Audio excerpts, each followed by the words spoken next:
I do apologize. Am I disturbing you? No, please. Do come in, Mrs. My name is Miss Alice de Bouvier. I'm Mr. Holmes' new neighbor. Oh, I didn't have the pleasure to... I am Dr. John Watson. Could we provide you with any assistance? She is not the concern, Watson. I'm... Then, what is this about? That child standing sniffling behind her. Get rid of him, Watson. But he is shivering with cold. And he is upset. What happened to him? Little Tom knocked at the wrong door. Oh, for crying out loud. Oh, boy, come in. Warm yourself by the fire. Can I offer you a cup of tea, Miss de Bouvier? Well, It is not as though we are disturbing you-know-who. Are we? I suppose not. Since you are our new neighbor, it is perhaps better that you know what he's like. You're starting to worry me. Well, Mr. Holmes is relapsing. This illness that he has seizes him when he finds himself with nothing to do. He becomes completely asocial. And alas, this is a very difficult, medically incurable case. Now this must stay between us. Of course, I understand. How very sad. But there is a cure, if only a temporary one. A thrilling inquiry. Most certainly. If he refuses this one, then his condition will worsen. Oh, I am still here, you know. I didn't fall out of the window. Very well, then. Thank you, miss.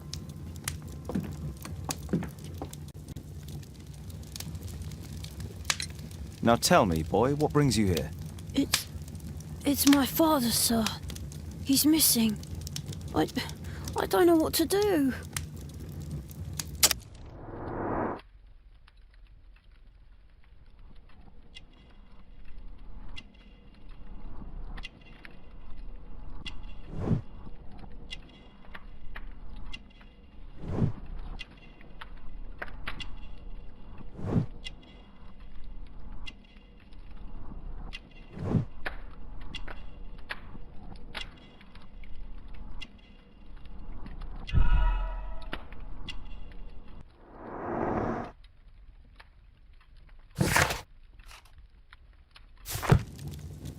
What's his name? George Hurst, sir. Missing, eh? And what do the police say? The police, they don't believe me. They say he's just abandoned me. But that's a lie.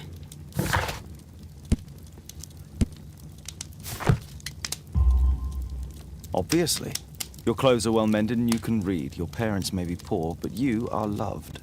Yeah, well, it's just the two of us now.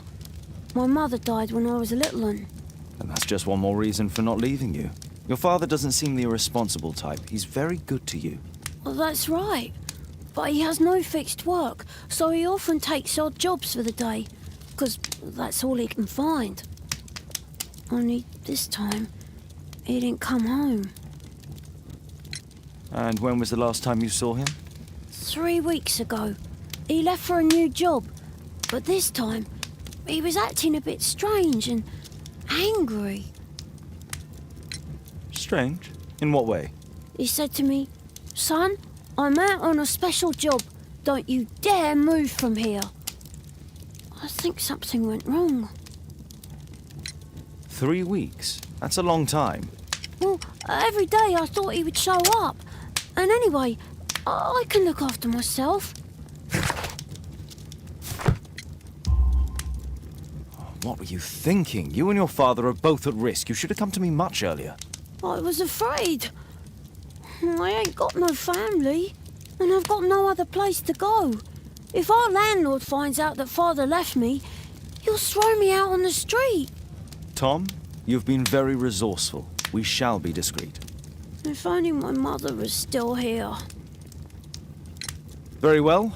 Your address, please, Tom. 12 Dorset Street, the first floor, door E. It's in Whitechapel, sir. But I ain't got no money to pay.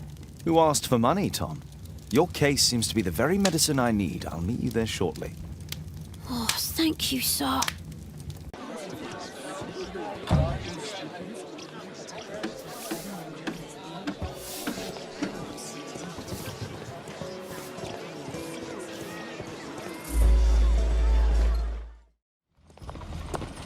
Good day, Mr. Holmes. Well, if it isn't young Wiggins. And I see you found yourself a job. If you can call it that. I hate it. But if you've got any proper work for me... I just might be in need of your assistance later. Wait here.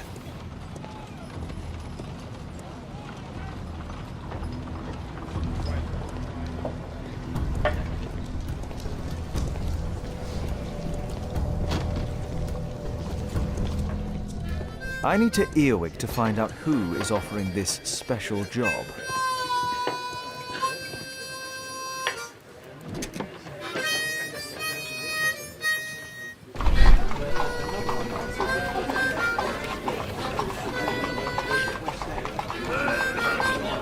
Equality for the working class. I'm glad I'm my own boss. I can complain only to myself. Or to Watson.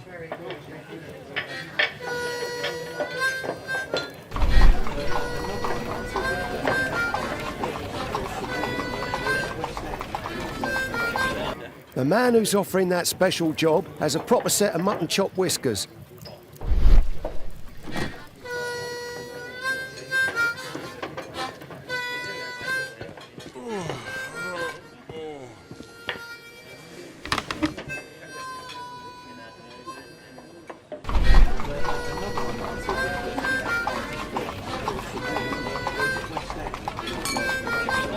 No. That fellow who's offering the special jobs, he never drinks alcohol. So, the man I'm looking for has whiskers and never drinks alcohol.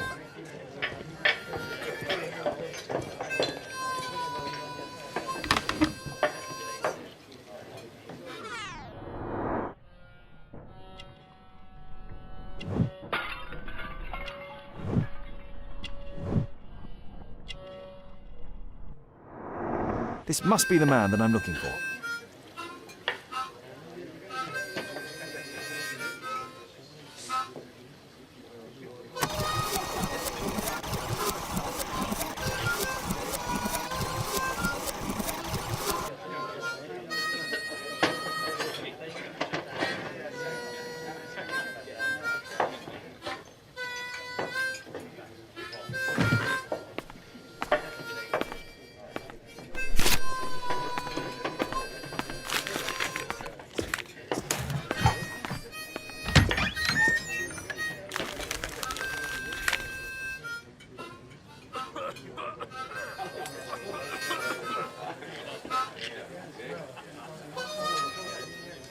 Interesting. A missing person. I should find out more.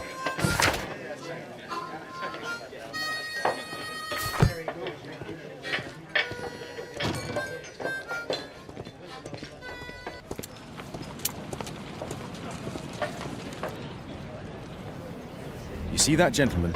I need you to follow him and report back to me.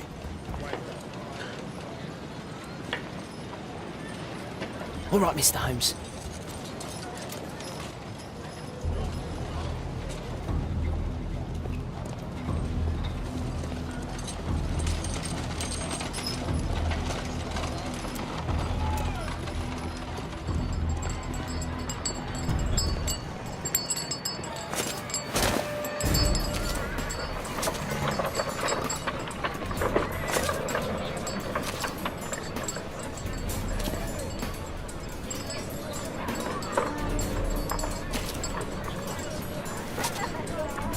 Whitechapel never changes.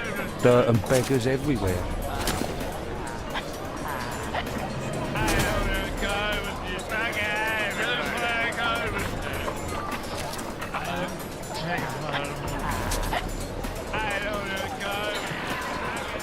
I couldn't play an event like.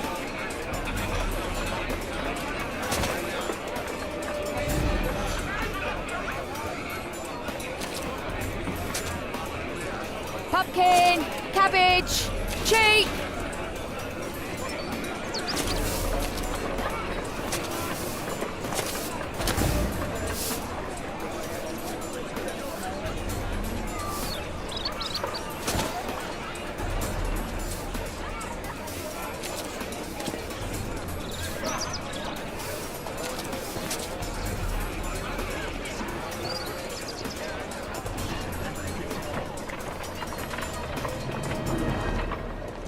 They won't let me pass. I'll need to find another way.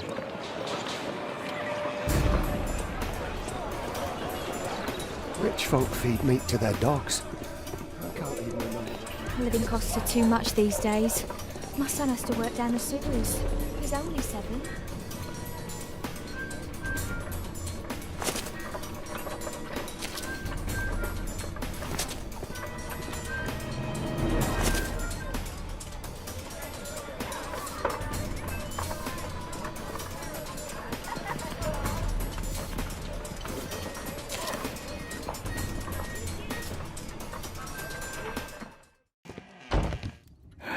Good day, gentlemen.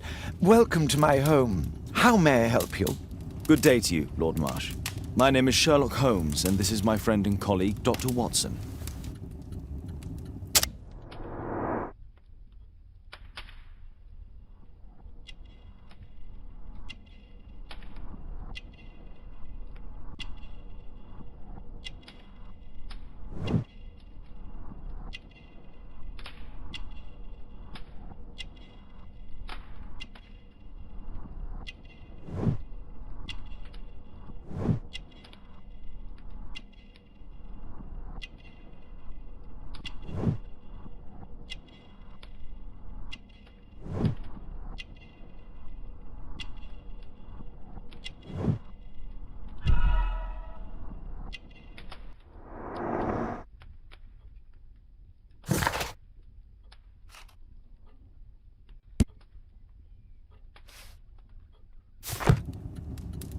I hope we're not disturbing you. You are with your physician?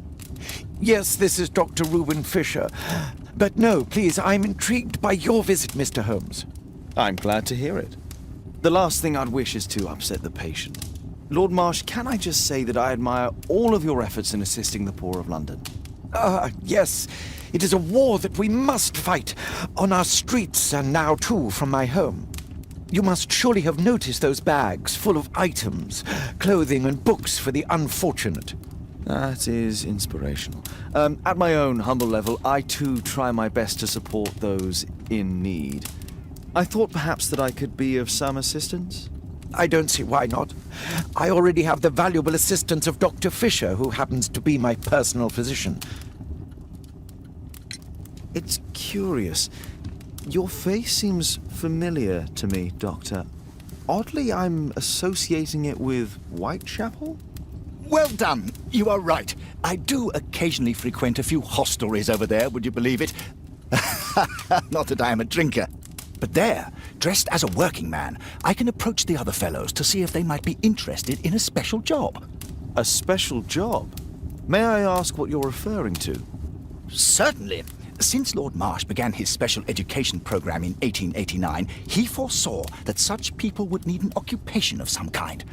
And so, with or without education, we propose these opportunities to work with Lord Marsh. It offers the less fortunate a chance to help make London a better place. That's remarkable. Yes, indeed. In order to truly see, one requires vision, yes, but also insight, and Lord Marsh has believed this since he was a child. Oh, Dr. Fisher makes it all sound so romantic. Let's close this topic. Forgive me, Lord Marsh. You're looking very pale. Might I offer Dr. Watson's assistance? That is kind of you, but I feel confident that I can provide Lord Marsh with the care that he requires. How long have you been like this, my lord? I'm fine, Dr. Watson. Don't fuss. It's only influenza. I'll be better in a few days. I can feel it already.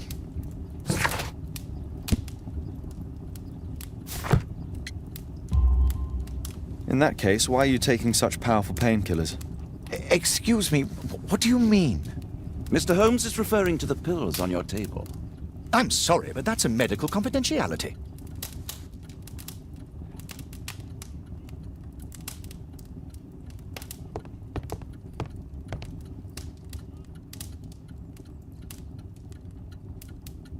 Lord Marsh, hunting with his friends. Ah, my dear comrades, Lord Collins and Lord Harrington. If it wasn't for this godforsaken English malady, I'd be with those rapscallions right now. All in due time, my lord.